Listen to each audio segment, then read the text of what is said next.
to share a quick tip here on how you can combine a column. Now this works when there's basically only one entry over, say, two cells. So what we want to do is sort of move this over into column B. Now there is an easy way to do it, so let's start the clock. So select the range that you want to combine. Going to copy it, right click, copy.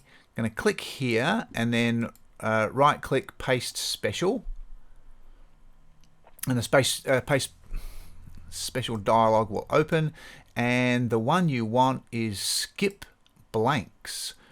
Okay, so all of these blank cells that are in between, so the assumption is that these are blank, there's no spaces or anything in them, and so you can click OK.